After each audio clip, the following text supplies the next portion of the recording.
Здравствуйте, дорогие мои люди. Верите ли вы в то, что нас окружает достаточно вещей и ситуаций, которые сложно объяснить? Если да, то вам сюда. Большинство историй я буду рассказывать от своего имени, даже если я не был их участником.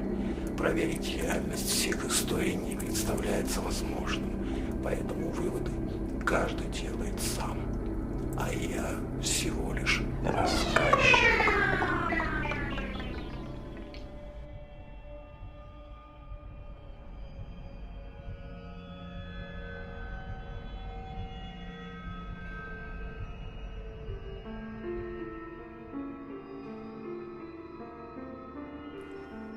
Начнем первую историю.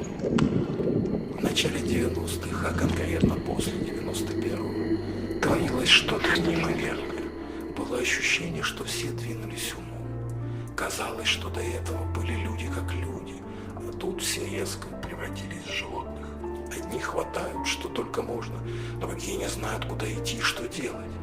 Но помимо этого возникало ощущение, что и нечисть получила разрешение на то, чтобы кураться между нами.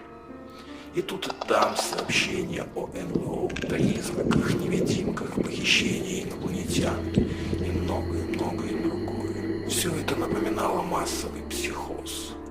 Но так ли это было на самом деле?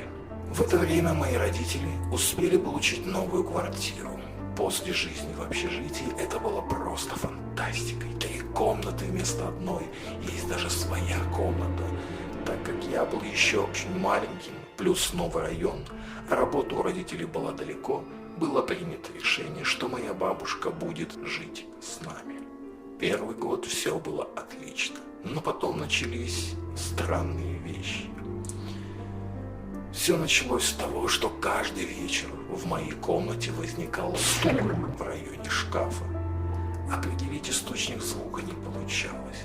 Бабушка, которая спала в одной комнате со мной, засыпала очень быстро.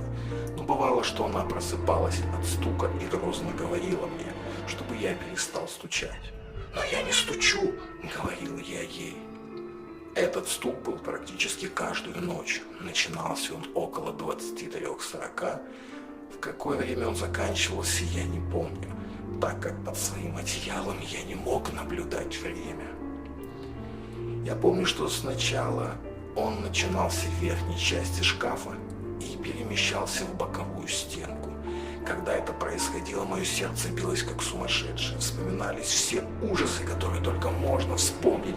Каждый звук рождал мне ужас, каждый шок рождал во мне ощущение приближения неминуемого. Самое стрёмное было в том, что это был не просто стук. Он всегда был с определенным ритмом, примерно такой.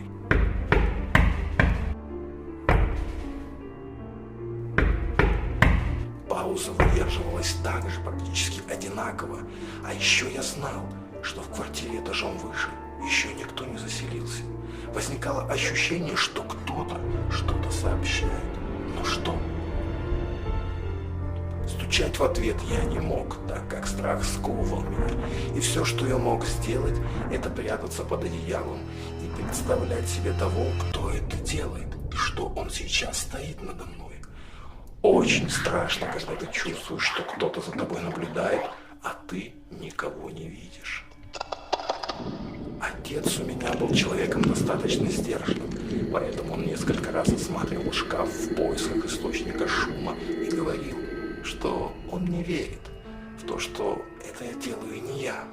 Наверное, он не верил, потому что видел мои испуганные глаза.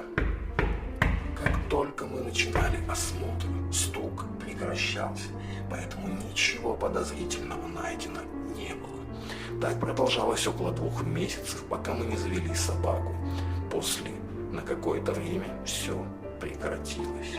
Были люди, которые говорили мне, что это был домовой, который хотел каким-то образом проявить себя и показать, что он тоже здесь.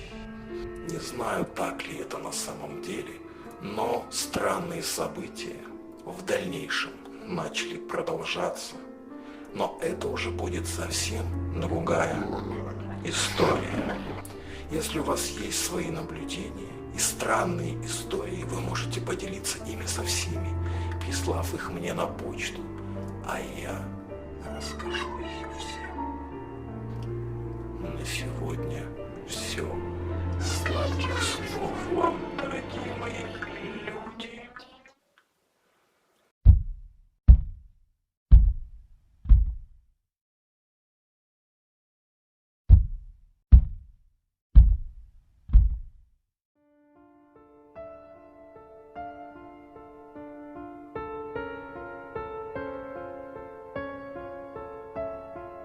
Закрывайте глазки крепче, потому что на крылечке аж до самого утра он стоит и ждет тебя.